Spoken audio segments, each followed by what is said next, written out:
The crimson sun was dying on the horizon when Cole Iron Fist Harrison, the most wanted outlaw in Arizona territory, rode down the dusty trail leading to the small town of Redemption Valley. His blood-stained hands gripped the reins of a stolen horse, and his cold eyes scanned every shadow for pursuing lawmen. He had left behind a trail of bodies and blood debts in Tombstone, and now he needed a place to lay low until the heat died down. Redemption Valley was exactly the kind of place Cole was looking for, a town forgotten by God and the law, where a man could disappear among the miners, cowboys, and merchants trying to scratch out a decent living from the unforgiving land. The dirt streets were lined with weathered wooden buildings battered by the wind, and the only sounds breaking the silence were the creaking of loose boards and the distant jingle of spurs. Cole dismounted in front of the Last Chance saloon and tied his horse to the hitching post. His fingers instinctively touched the grip of the Colt .45 hanging from his belt, a gesture that had become as natural as breathing. Inside the saloon, conversations ceased when he pushed through the batwing doors. Bearded men and tired-faced women watched him with that mixture of curiosity and caution that always accompanied a stranger's arrival in the West. What Cole didn't know was that his cold eyes would soon encounter something he had never seen before, a light that could either save him or destroy him completely. On the other side of town, in a small wooden house with a corrugated zinc roof, lived Samuel Sam Walker, a 15-year-old boy whose wisdom seemed to have been forged in the flames of adversity. Sam had lost his father, Thomas Walker, 2 years earlier, when the man was killed by a gang of outlaws while defending the stagecoach carrying the family's life savings to the bank in the neighboring town. Since then, the boy and his mother, Mary Walker, had struggled to survive on the few dollars they could scrape together washing clothes and doing odd jobs for the townspeople. But there was something extraordinary about Sam Walker that went far beyond his material poverty. The boy possessed an almost supernatural ability to see into people's souls, to find the right words to touch their deepest wounds, and, paradoxically, offer the healing they didn't even know they were seeking. Grown men came to his house seeking advice about business. Desperate women asked for guidance about destroyed marriages, and even the town preacher had turned to the young orphan's wisdom. Mary Walker watched her son with a mixture of pride and concern. She knew that God had blessed Sam with a special gift, but she feared that this same ability to see the naked truth of the human heart might attract the wrong kind of attention. Redemption Valley was a small town, but it wasn't immune to the predators that roamed the West, men who wouldn't hesitate to silence forever a voice that could expose their darkest secrets. The morning after Cole Harrison's arrival, Sam Walker was in the town square, helping Mrs. Patterson, a middle-aged widow, carry her groceries when his eyes met those of the outlaw for the first time. Cole had emerged from the cheap hotel where he'd spent the night and was walking toward the general store when he stopped abruptly, as if struck by an invisible lightning bolt. There was something in the boy's eyes that Cole had never encountered before. It wasn't fear, it wasn't defiance, it wasn't even curiosity. It was as if the boy could see through the layers of hardness, violence, and hatred that Cole had built around his soul and glimpsed something that the outlaw himself had forgotten existed. Sam approached slowly, with the naturalness of someone who had grown up treating strangers as potential friends, and looked directly into Cole's eyes. The outlaw felt an inexplicable chill run down his spine when the boy spoke for the first time. Sam told Cole that he had noticed something in his eyes, a pain that seemed as ancient as the mountains surrounding the town. The boy asked if Cole had ever questioned the weight he carried on his shoulders, if he had ever stopped to think about what he was really searching for when he rode from town to town like a ghost fleeing from his own shadow. Cole Iron Fist Harrison, the man who had killed 17 people and robbed more banks than he could count, was completely speechless. No one had ever spoken to him that way, not with fear, not with defiance, but with genuine compassion that seemed to touch something he thought had died long ago. The outlaw responded harshly to the boy, saying he had no time for cheap philosophy and that a kid like him knew nothing about the real world. But even as he spoke these rough words, Cole couldn't walk away. There was something magnetic about this encounter, as if an invisible force kept him planted in that spot, forced to face questions he had spent his entire life avoiding. Sam wasn't intimidated by Cole's hostility. Instead, the boy smiled with wise sadness and said he understood Cole's need to keep people at a distance. Sam observed that men who carried too much weight in their hearts often built high walls to protect their wounds, but sometimes those same walls became prisons that prevented them from finding the peace they sought so desperately. The boy asked Cole if he had ever considered that maybe it wasn't fate that had brought him to Redemption Valley, but something greater, an opportunity to discover who he really could be if he stopped running from what haunted him. Cole felt a familiar rage begin to boil in his veins, the same fury that had fueled years of violence and destruction. But this time, beneath the anger, there was something different, a spark of curiosity he couldn't extinguish. This kid was messing with forces he didn't understand, touching wounds that Cole had buried so deep he sometimes forgot they existed.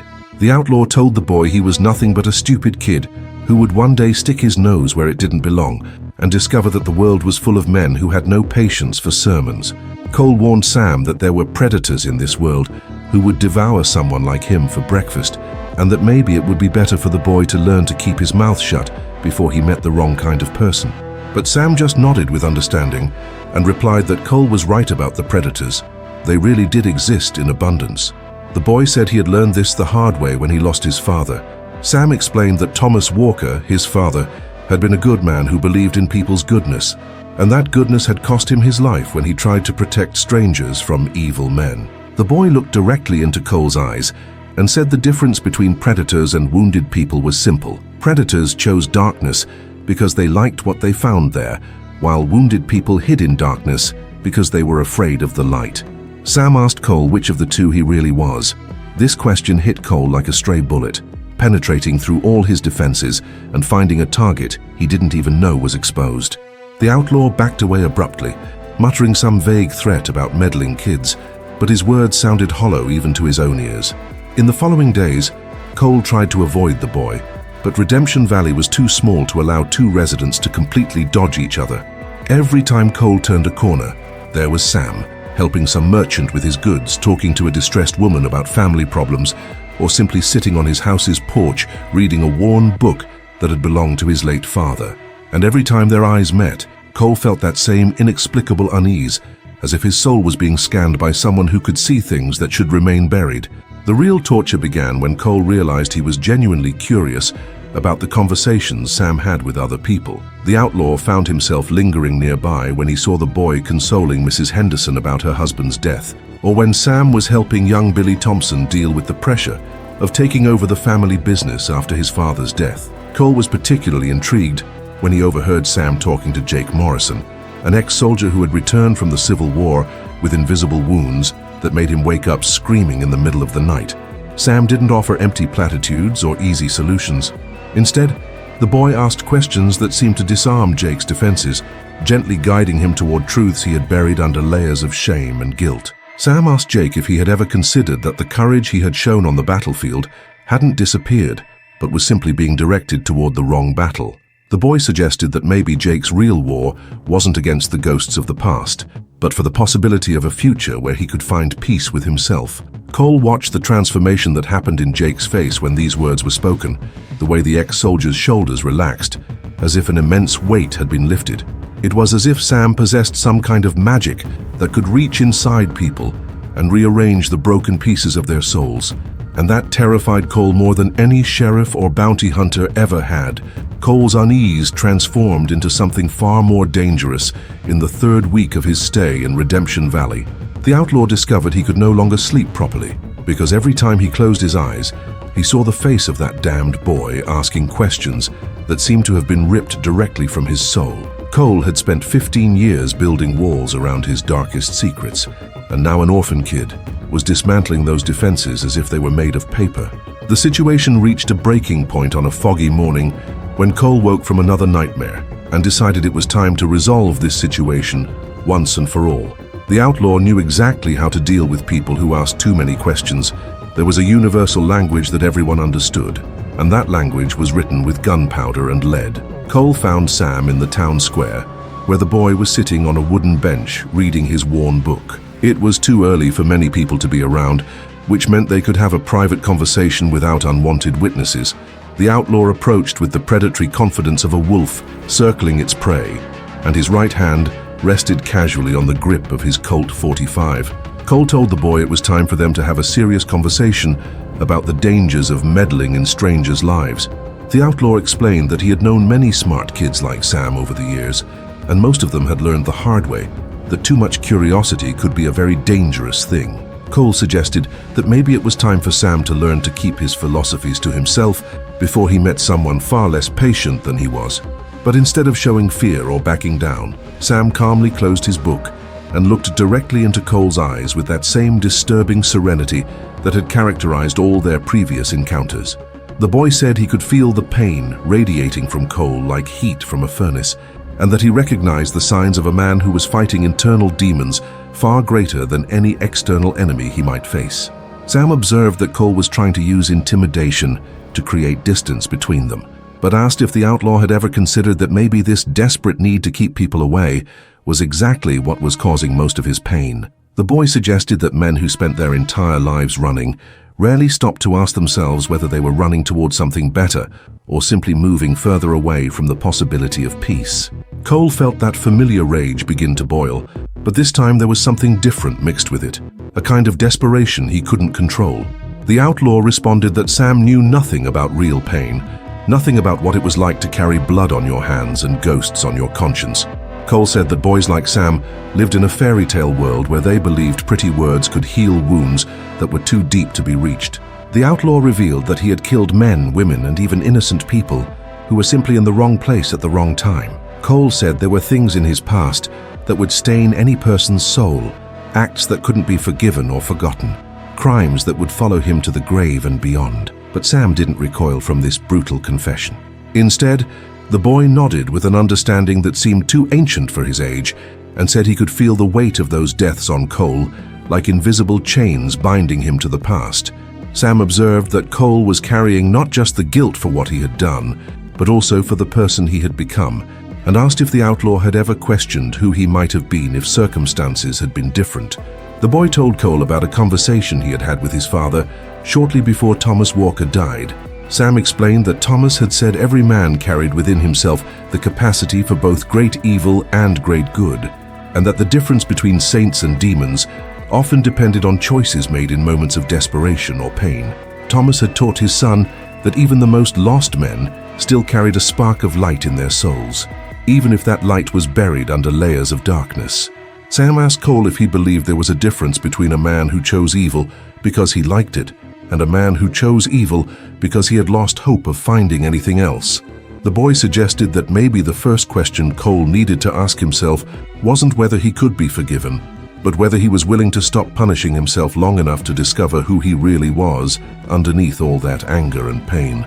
This question hit Cole like a punch to the gut, forcing him to confront a truth he had spent years avoiding. The outlaw realized he had become so accustomed to seeing himself as a monster that he had stopped considering the possibility of being anything else. He had used his reputation for violence as armor, but also as a prison, defining himself entirely by his worst moments and refusing to believe there could be anything more. Cole abruptly backed away from Sam, muttering that the boy didn't understand a thing about the real world.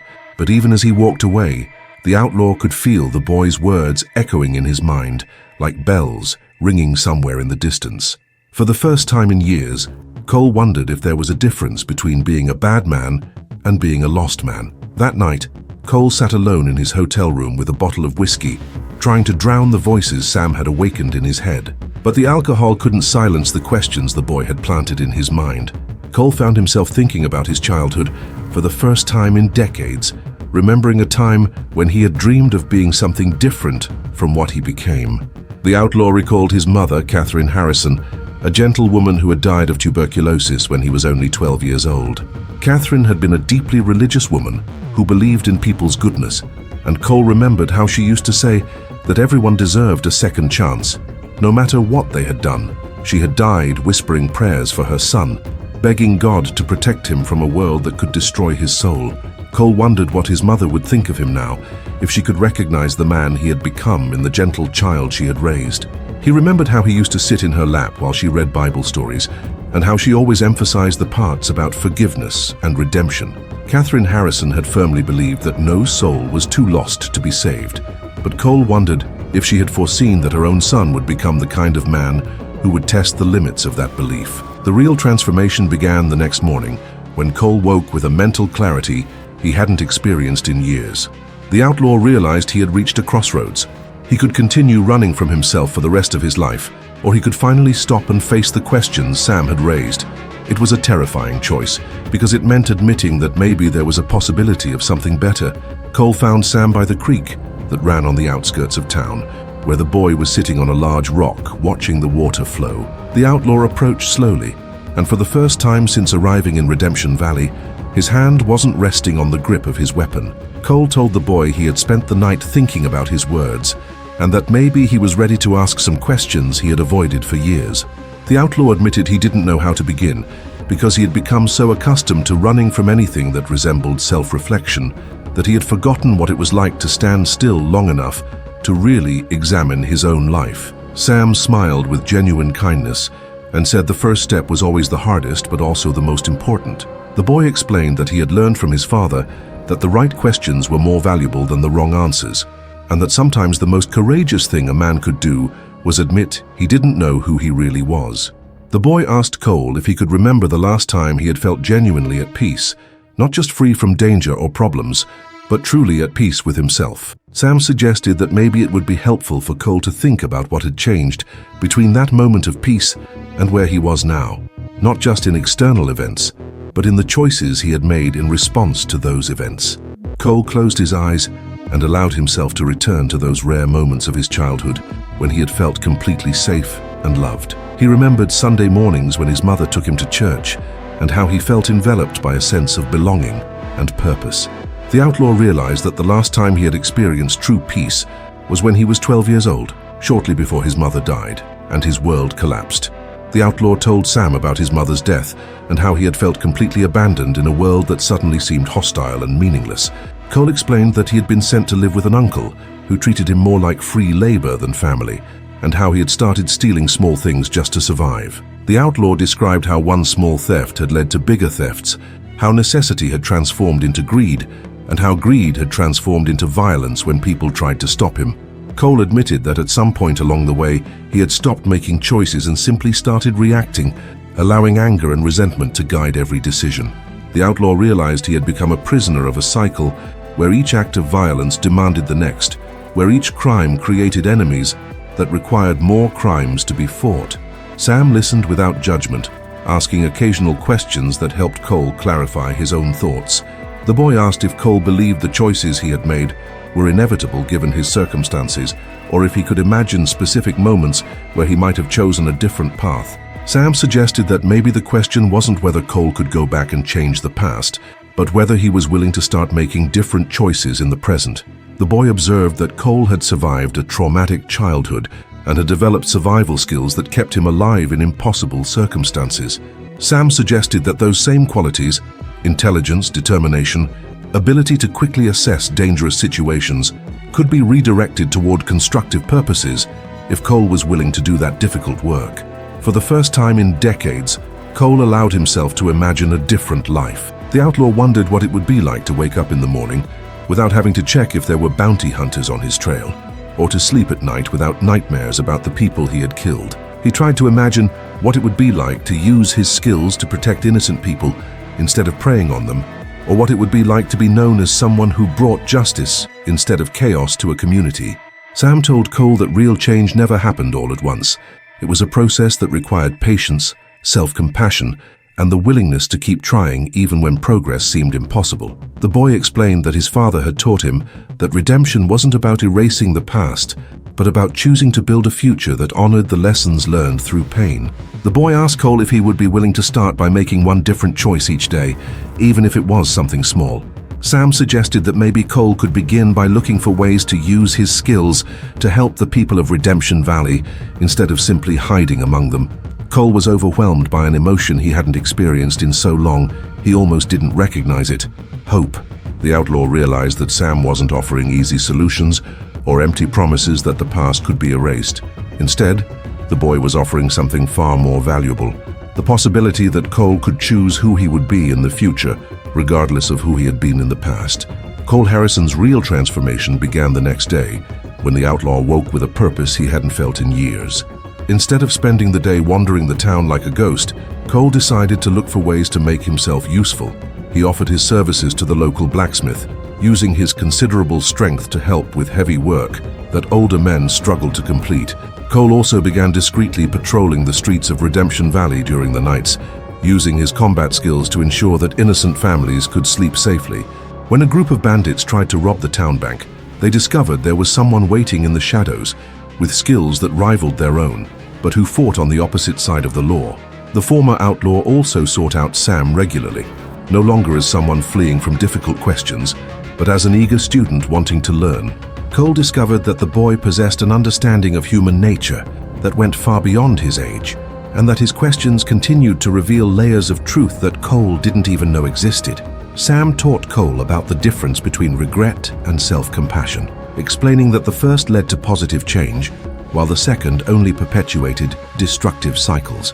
The boy helped Cole understand that accepting responsibility for his past actions didn't mean defining himself entirely by them, and that true courage sometimes meant choosing to forgive himself enough to become someone better. Gradually, the people of Redemption Valley began to notice the change in Cole Harrison. Women who had previously crossed the street to avoid him began to nod politely when he passed. Men who initially viewed him with suspicion began to invite him to poker games at the saloon. Children who had once run when they saw him approaching began to ask him to tell stories about his adventures in the West. Cole discovered that there was a satisfaction in being respected for positive reasons that far exceeded the superficial satisfaction he had felt when people feared him. The former outlaw realized he had spent years confusing fear with respect and power with true strength. He learned that real strength came from choosing to do the right thing, even when no one was watching, and that true power lay in the ability to lift other people up instead of tearing them down. The final test of Cole's transformation came when a group of his former criminal partners finally tracked his location to Redemption Valley. 3 dangerous men rode into town on a Tuesday afternoon, looking for Cole Iron Fist Harrison and the share of their last heist's profits that he had taken when he fled Arizona. When Cole saw his former companions riding down Main Street, he knew the time had come to make the final choice about who he really was. He could run again, leaving Redemption Valley behind and resuming his life of crime and violence. Or he could stay and fight, not as the outlaw he had been, but as the man he was choosing to become. Cole Harrison made his choice, and in that moment, true redemption began. The 3 riders who entered Redemption Valley that afternoon seemed to have stepped directly out of a nightmare from Cole Harrison's past. Jake "Snake" Morrison, the outlaw, was a thin man with viper eyes who had taught Cole some of the cruelest lessons about survival in the criminal world. Riding beside him was Tommy "Quick Fingers" Sullivan, a young gunslinger whose speed with weapons was rivaled only by his thirst for blood. And leading the group was Marcus "Scar" Rodriguez, a Mexican-American whose face was marked by a scar running from forehead to chin, telling the story of a lifetime dedicated to violence. Cole watched his former partners from his boarding house window and for a moment felt the familiar weight of fear tighten around his chest. These weren't men who would accept explanations or negotiations. They had come to recover what they considered rightfully theirs, and they wouldn't hesitate to destroy anything or anyone who stood in their way. Cole knew they weren't just looking for the stolen money, but had also come to make an example of him for others who might consider betraying the brotherhood of outlaws. Marcus "Scar" Rodriguez, the group's leader, dismounted in front of the saloon and began asking questions about a man matching Cole's description. The Mexican-American explained to the nervous townspeople that he was looking for an old friend who owed him money, and that it would be a shame if this friend tried to hide instead of settling his debts like an honorable man. The implicit threat in his words was clear to everyone who heard. Redemption Valley would become a battlefield if Cole didn't appear voluntarily. Cole felt the old instinct to flee awaken in his muscles, the automatic response that had kept him alive for so many years.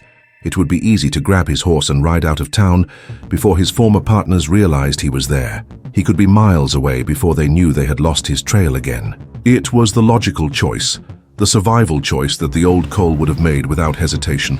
But then Cole saw Sam Walker walking down Main Street, apparently oblivious to the danger that had arrived in his town. The boy was carrying a water bucket for his mother, and his serene expression contrasted dramatically with the tension that had spread among the other townspeople. Cole realized that Sam hadn't yet noticed the 3 dangerous strangers who were asking questions about him. In that moment, Cole Harrison made the most important decision of his life. He wouldn't run, not this time, not when it meant leaving innocent people to face the consequences of his past crimes. Cole had spent weeks learning about moral courage from a 15-year-old boy, and now it was time to put those lessons into practice, no matter the personal cost. Cole checked his Colt 45 one last time, ensuring all chambers were loaded. But this time he wasn't checking his weapon as a predator preparing to attack. He was preparing as a protector, willing to defend people who had become more important to him than his own life. The difference was subtle but transformative. The former outlaw walked down the stairs of his boarding house and slowly made his way toward the town center, where his former partners continued making intimidating inquiries. Cole could feel the eyes of the townspeople on him, and he realized that many of them had begun to trust him enough to expect him to protect them. It was a responsibility he had never felt before, and also a privilege he was determined to honor. Marcus "Scar" Rodriguez was the first to notice Cole approaching, and a cruel smile spread across his scarred face. The Mexican-American shouted a sarcastic greeting, saying they had finally found their old friend Cole "Iron Fist" Harrison, and that it was a joy to see him again after his abrupt departure from Arizona. Marcus observed that Cole seemed to be doing well in his new town, and that it would be a shame if something happened to spoil this beautiful arrangement he had found. Cole stopped about 20 yards from his former partners, positioning himself so that any gunfight would happen away from innocent civilians. The former outlaw responded to Marcus calmly, saying he had left the criminal life behind and had no interest in resuming his old associations. Cole explained that he had found something in Redemption Valley that was worth more than any amount of stolen money, and that he was prepared to fight for it if necessary. Jake "Snake" Morrison laughed with contempt and said Cole had always been too sentimental for his own good. The thin man observed that some men simply couldn't accept that they were born to be predators, and that pathetic attempts to become respectable usually ended with them dead in a ditch. Jake suggested that Cole stop playing at being a good man and return to where he really belonged, in the shadows with other men like them. But Cole responded that Jake was wrong about one important thing. They were no longer men like him, because he had chosen to become something different. The former outlaw explained that he had learned the difference between strength and violence, between respect and fear, between living and simply surviving. Cole said he was sorry that his former partners couldn't see possibilities beyond the life they had known, but that he wouldn't allow them to bring that darkness to a community that had shown him a better way to exist. Tommy "Quick Fingers" Sullivan, the young gunslinger, lost patience with this conversation and said it was time to stop talking and start shooting.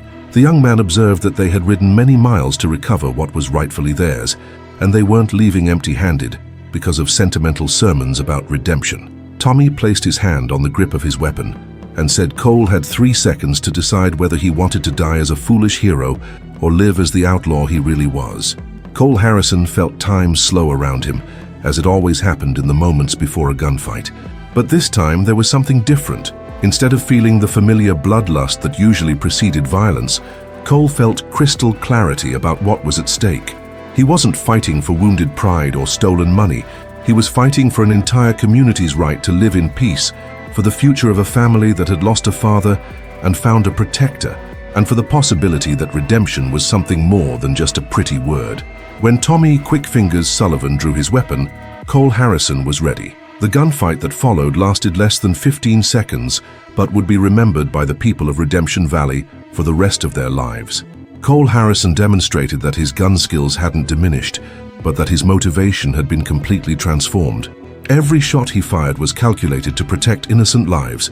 Every movement was intended to minimize damage to the town's property, and every decision was guided by a moral code he had learned from an orphan boy with wisdom beyond his years. When the smoke cleared, Tommy "Quick Fingers" Sullivan was dead in the dust.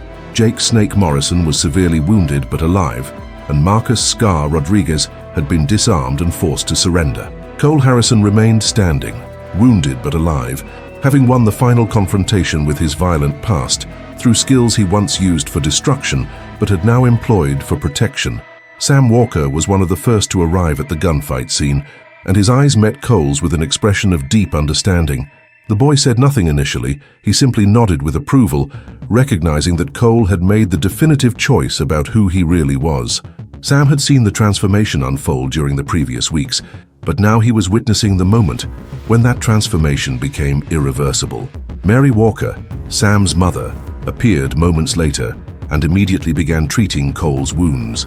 As she cleaned a cut on his arm, Mary told Cole that the entire town was in his debt for his courage in facing dangerous men to protect innocent people. She observed that Thomas Walker, her late husband, would have been proud to see a man make the choice to stay and fight instead of fleeing when his community needed him. In the weeks following the gunfight, Cole Harrison found his permanent place in Redemption Valley. The town officially appointed him as their first sheriff, a position he accepted with humility and determination to honor the trust that had been placed in him. Cole discovered that using his skills to enforce the law instead of breaking it brought a satisfaction he had never experienced during his years as an outlaw. The former outlaw also became an unofficial father figure to Sam Walker, recognizing that the boy had taught him lessons about moral courage that were more valuable than any weapon skills. Cole frequently sought Sam's advice on difficult law enforcement matters, discovering that the young man's wisdom about human nature helped him resolve conflicts without violence whenever possible. Sam continued his transformative conversations with other townspeople, but now had Cole as a living example that real change was possible, even for people who seemed too lost to be saved. The boy often told the story of Cole's transformation to visitors who arrived in town carrying their own burdens of regret and despair, demonstrating that redemption wasn't just a beautiful theory, but a practical reality that could be achieved through courageous choices and hard work. The town of Redemption Valley prospered under the protection of its new sheriff, attracting honest families and legitimate merchants who had previously avoided the area due to its reputation for violence. Cole discovered there was deep satisfaction in seeing children playing in the streets without fear, in seeing merchants conducting business without worry about bandits, and in seeing families building stable futures in a community that had finally found peace. Cole also established a program where young men who had taken wrong paths could find guidance and opportunities for change instead of simply being punished and rejected by society. The former outlaw knew from personal experience that many criminals were simply wounded, people who had never had the chance to discover better alternatives, and he was determined to offer those alternatives whenever possible. So on quiet nights, Cole often sat on the sheriff's office porch and watched the stars, reflecting on the impossible journey that had brought him from a life of violence and despair to an existence of purpose and peace. He thought about his mother, Catherine Harrison, and wondered if she would be proud of the man he had finally chosen to become. Cole believed she would be, and that belief gave him strength to continue making the difficult choices his new life required. Sam Walker grew up to become a wise man, who continued helping people find light in their darkest moments. The boy never lost his extraordinary ability to ask the right questions and offer the right words at the right time, and his reputation as a wise counselor spread throughout the territory. But Sam always remained in Redemption Valley, recognizing that this small town had become a beacon of hope for lost people throughout the West. The friendship between Cole Harrison and Sam Walker became legendary in the region, a story told around campfires and in saloons about how a hardened outlaw and an orphan boy had changed not only their own lives, but the destiny of an entire town. It was a story about the power of wisdom, the possibility of redemption, and the truth that it was never too late to choose to become the person you really wanted to be. Years later, when visitors arrived in Redemption Valley and asked about the unusual story of its transformation from a violent frontier town to a prosperous and peaceful community, the old-timers always told the same story. They spoke about how a fugitive outlaw had met a wise boy, and how that encounter had proven that the right questions asked with love and courage could change not only individual hearts, but the entire world around them. The story of Cole "Iron Fist" Harrison and Sam Walker became more than just a local legend. It became a lasting testament that redemption was always possible, that wisdom could be found in the most unlikely places, and that the choice to become a better person was a choice available to everyone, no matter how dark their past might seem. And in Redemption Valley, where an outlaw had learned to be a protector and an orphan boy had taught life-changing lessons, people continued believing that every new day offered the opportunity to choose light instead of darkness, hope instead of despair, and love instead of fear. Because sometimes the most impossible transformations happen when someone has enough courage to ask the right questions, and when someone else has enough humility to truly listen to the answers.